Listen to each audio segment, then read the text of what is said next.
Welcome to 3 Count Commentaries. This is your host, MagMongoSlade. Today we're going to talk about Monday Night Raw from February the 19th, 2023.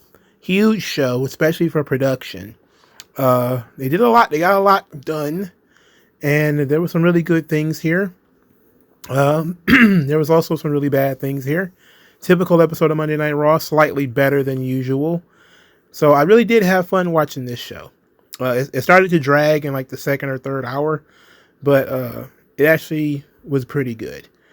Now, no real news and notes, so let's get into the show. Drew McIntyre defeat Cody Rhodes. So they did a vignette for this match.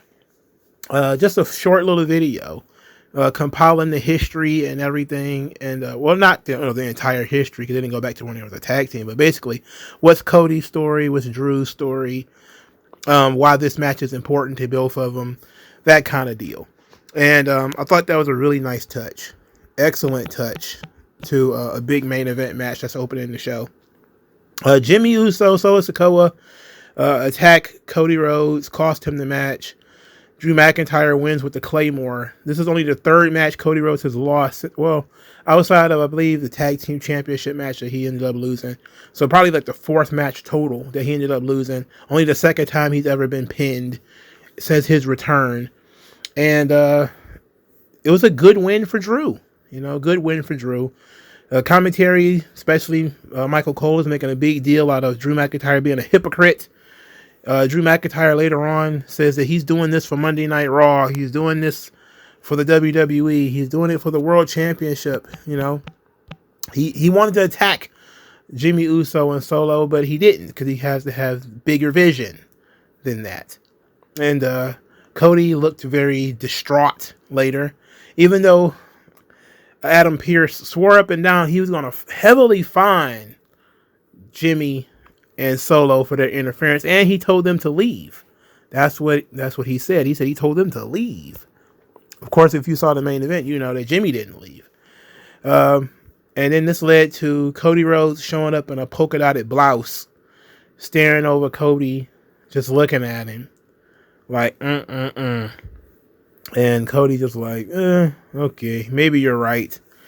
You know what? I liked the match. I thought the match was pretty good. I didn't watch every single second of it, but I thought it was pretty solid. To have these guys go out here and have this kind of match, this close to a pay-per-view, this close to WrestleMania, takes a lot of guts. I really would just be... I'm one of the kind of people who will be very conservative at this point. I would be resting my starters, especially when you just had CM Punk go down. You're making as much money as you could possibly make at this point. The show is sold pretty much all the tickets that it's going to sell. I don't think Cody Rhodes and Drew McIntyre need to be working 10, 15-minute matches on television on the road to WrestleMania, because nobody's going to remember this match in like 3 weeks, especially with the near disqualification finish. It doesn't really do you any good, but I'm being very conservative here. And I know Cody hasn't wrestled a lot, but he's working house shows and all that kind of stuff too. We probably should just rest our starters, right? Anyway, we got an Andrade vignette that was actually very good. He talked about being third generation, how he never really had a chance, and pretty much everybody around him, including his wife, are pro wrestlers, and this is his destiny, and that his family had many expectations for him, but he didn't let that stop him. He's defined by his destiny, and his destiny is in WWE, and the era of Andrade Alidlo is here. They're doing the right thing with Andrade. He's cutting promos in English, and his English is actually getting a little bit better. So he's actually, you can actually understand him now. So who knows how many takes it took, but things are improving. I think Andrade is a shoo-in to be the opponent for Gunther for the Intercontinental title. And if he's not, he should be. I don't see why he wouldn't be that. All right, the last chance women's battle royal was won by Raquel Rodriguez. Oh boy. There was no good option. Like you look at the field and Tegan Knox is in there and Natalya is in there. B-Fab was actually more impressive than usual. Ivy Nile was really impressive. I really liked what she was doing. But there wasn't a lot of people to pick from. So Raquel being the person that they chose, fine. I hate Raquel's theme song. I hate her gimmick that she just basically shows her back and smiles. That's kind of goofy. But she was on the road to being a top contender when she got injured, you know? So this works.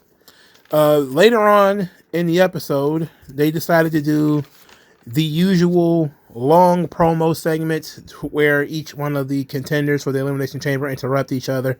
I'm going to save you the drama of all of that. I'm not going through all of that.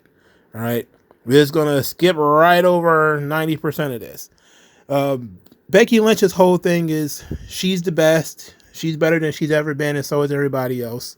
She's beaten all of these people before, and but she's never beaten them inside of Elimination Chamber. Liv Morgan talked about this being her redemption and her revenge, and everybody else just has something else to talk about. You know, usually somebody else that's in the match.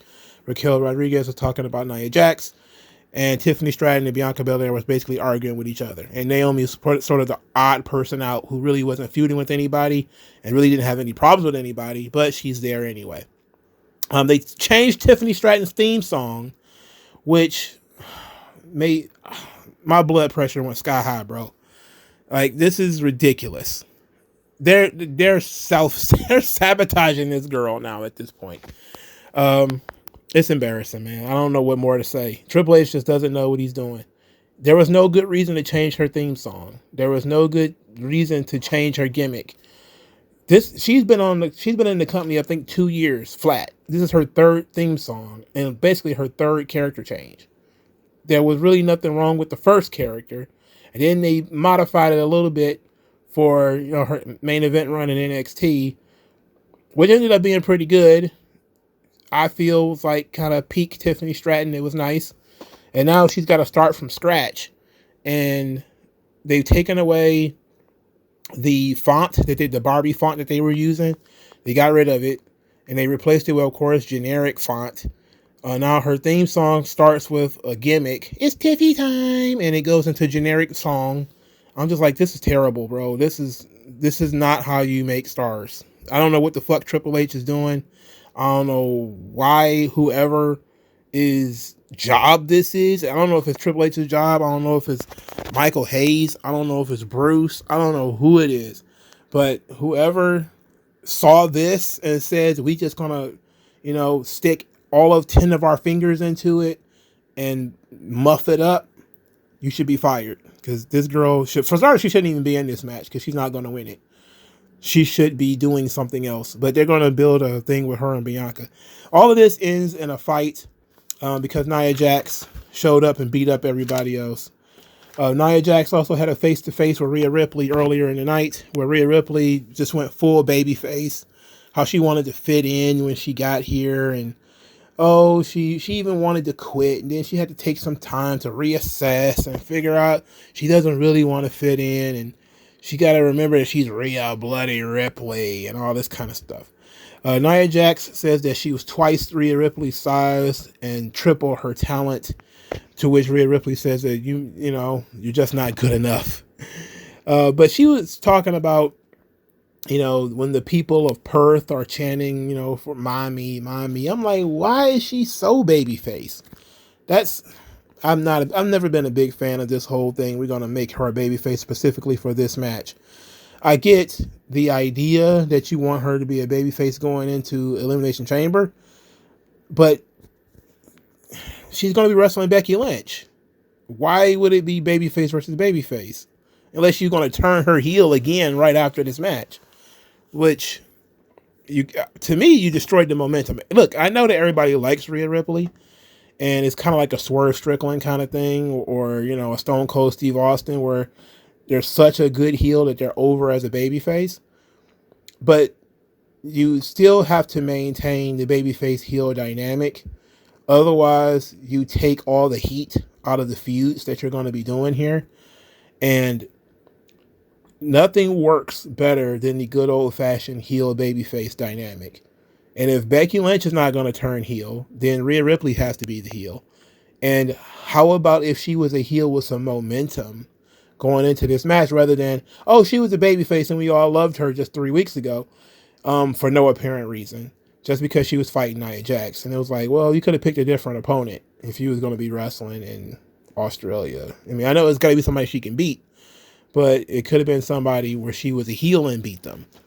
But whatever. It's just what I hate all of this. This segment where everybody is coming out talking. Becky Lynch is trying to put over her hat. It's real stupid. The Tiffany Straton theme song changed, really just kind of put a damper on everything. And then Bianca came out and she was phenomenal. I mean, just incredibly natural at pretty much everything. And she's gorgeous.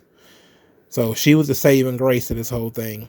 But most of these people can't talk and have no business talking. And that's just the nature of the business. You know, they just have no business talking. All right. RTruth, they did a video for RTruth, and it was tremendous. He was wearing a raincoat or a poncho outside where there was no rain. There was not an umbrella in sight. And he's wearing a poncho. And he's talking about his relationship with Judgment Day, how it was special the first time he saw them. You know, Damian Priest broke his heart. You know, this must be how Genuine felt when he wrote Pony. And it was hilarious. It was great. You know, RTruth is truly a comedic genius. You know, he says that himself and DX, D-Generation X, are going to prove that you can't bully people and you can't keep Nick Mysterio locked up away without access to Facebook. He still thinks that DIY is DX. I don't understand where.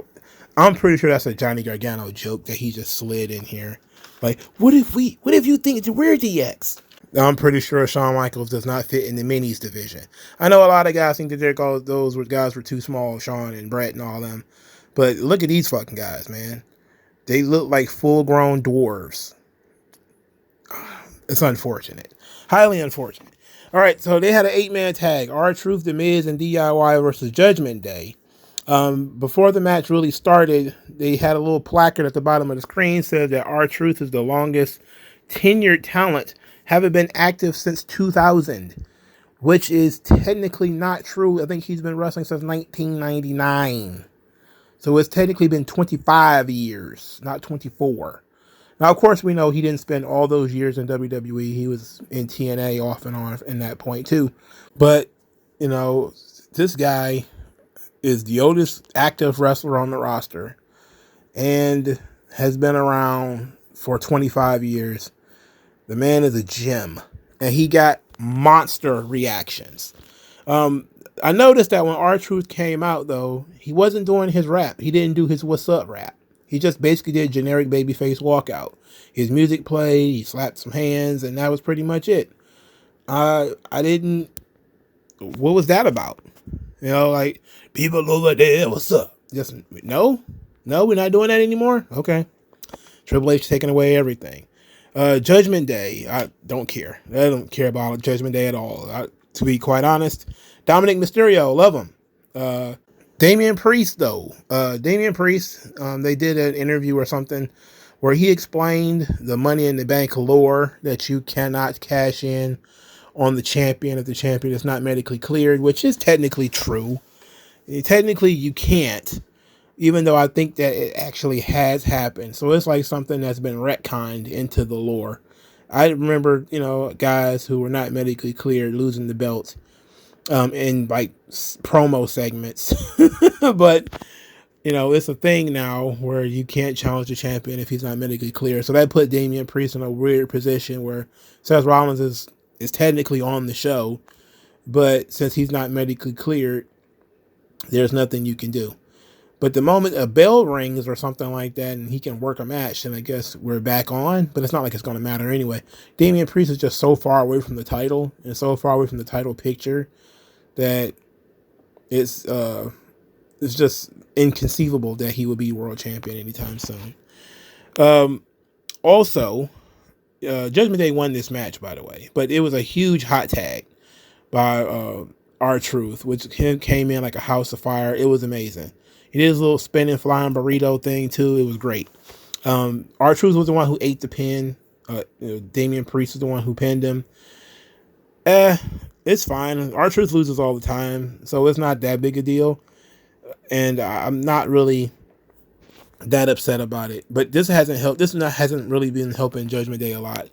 And people have started to notice that Rhea Ripley and Dominic Mysterio don't interact anymore on the show, which seems like another Triple H change to the gimmick. Is now they're gonna keep all of these characters separate. And that's another thing about turning Rhea Ripley babyface is the Judgment Day are still pretty solidly heel, but now we're going to turn Rhea Ripley babyface.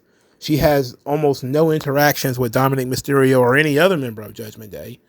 In fact, she's been on her own for most of this time. And even though Judgment Day is still prominently featured, all of the sort of intrigue into these characters have gone away.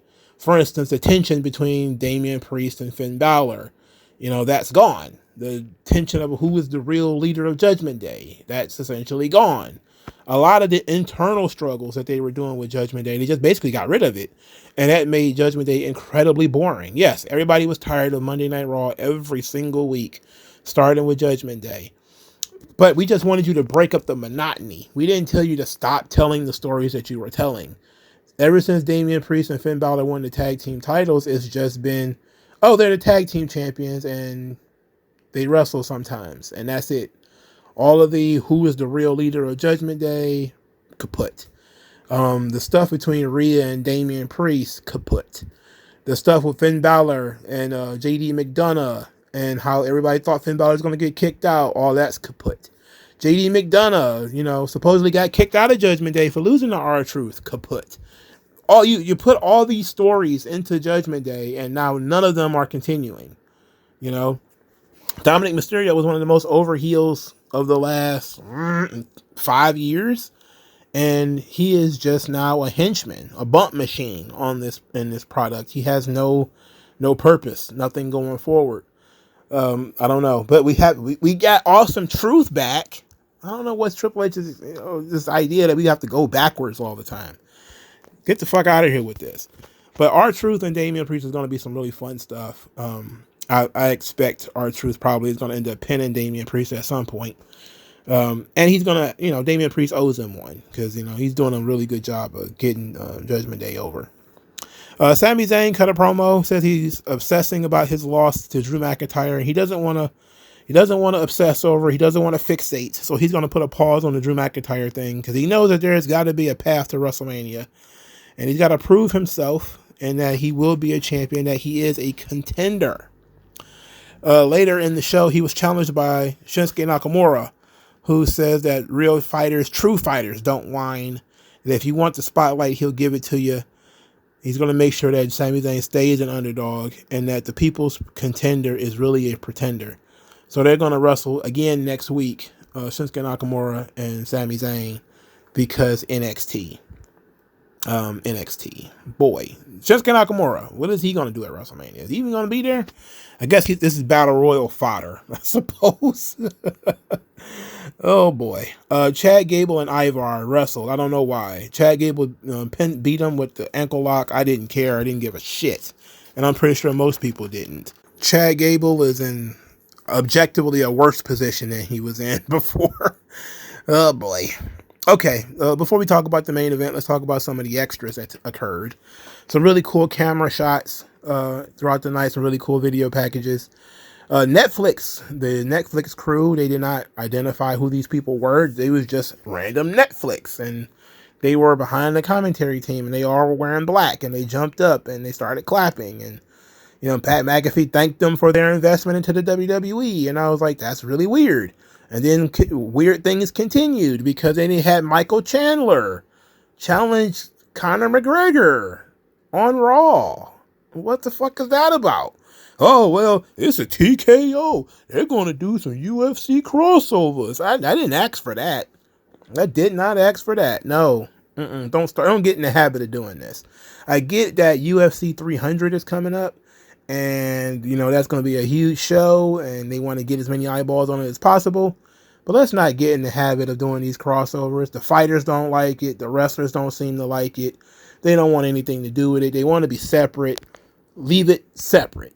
If you want to do like an insert commercial, for, like a something like that, fine. But you want to have like fighters in the crowd challenging guys, it's like, bro, that's weird. Don't mix the products. One is clearly fiction, one is clearly reality. Just don't mix the products, please. This was my problem with the whole TKO thing. I thought they would be smart enough to keep these things separate, and they have been so far. But once they start doing these crossovers, boy, that shit's gonna fuck up both products. Just don't do it.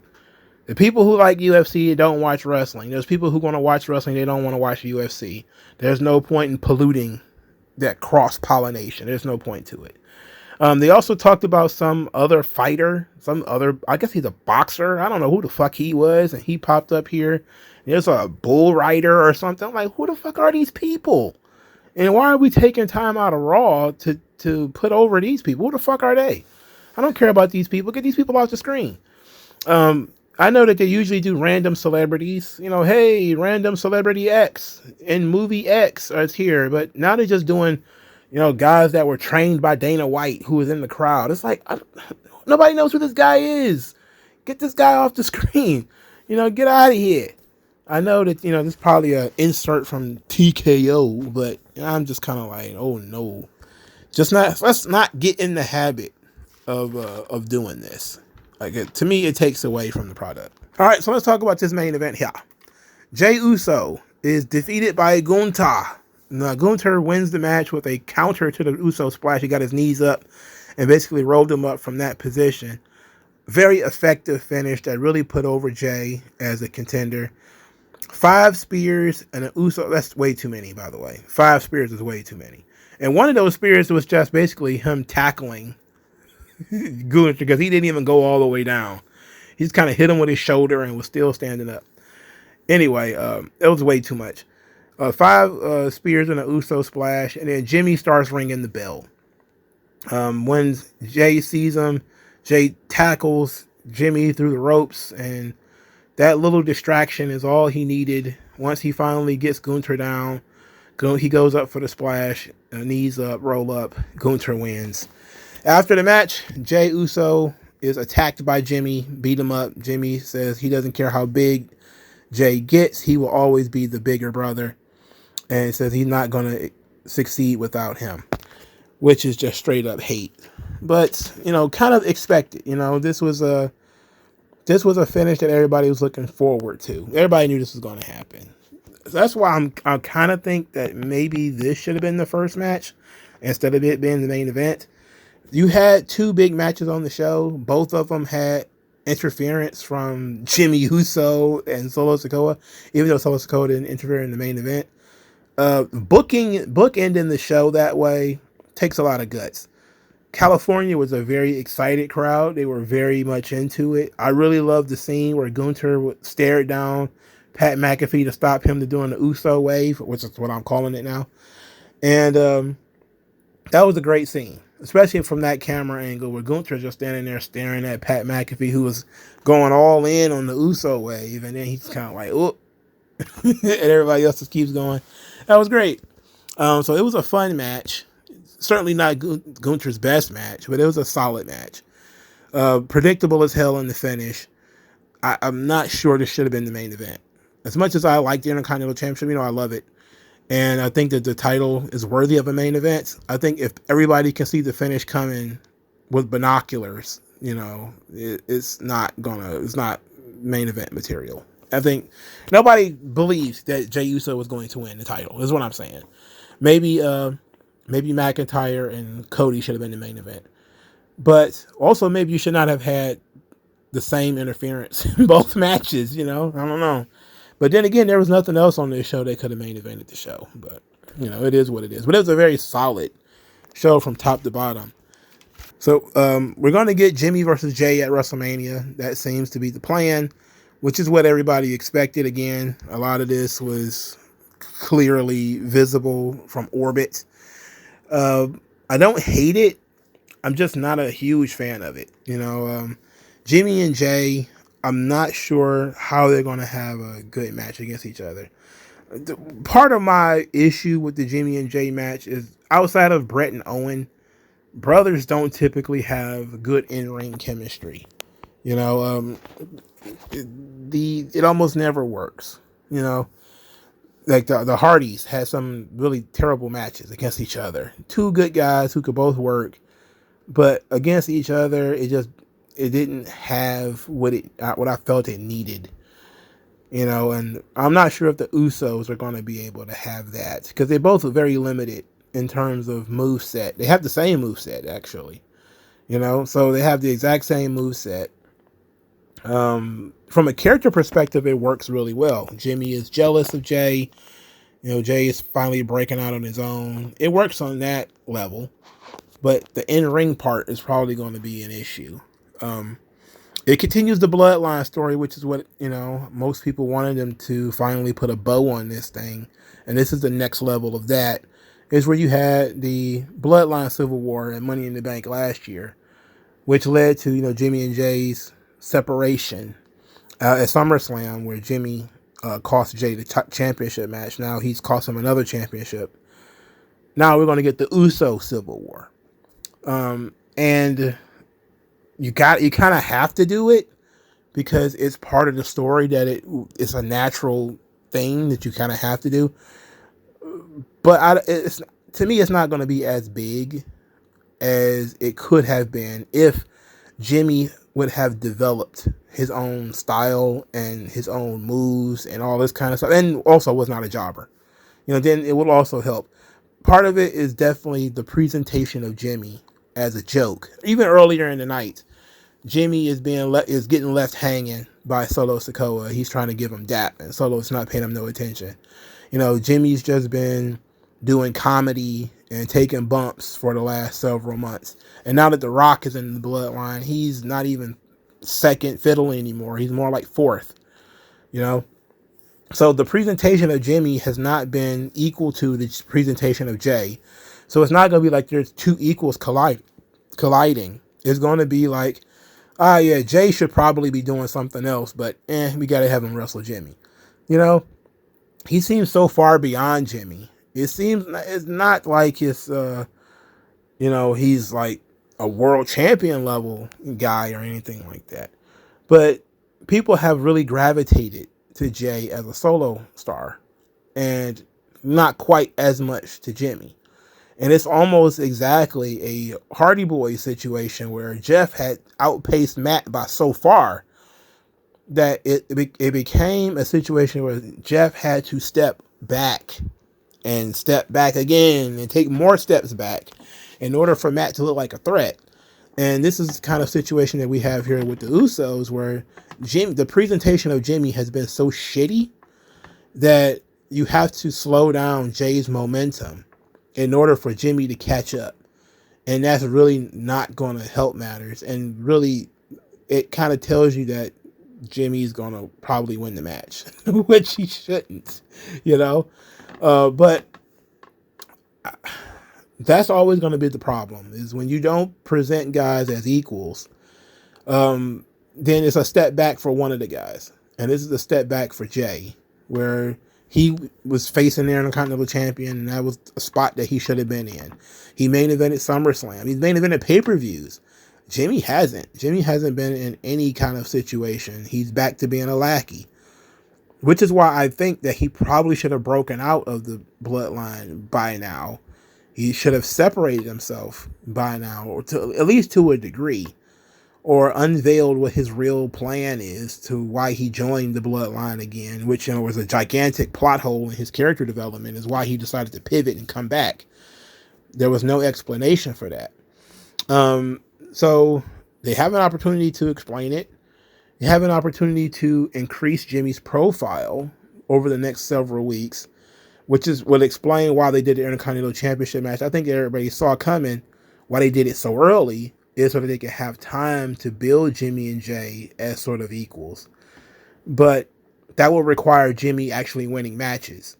It will require Jimmy actually being taken seriously. It will require other people to take Jimmy seriously, which means Solo, which means Roman, which means Rock, to actually take Jimmy Uso seriously.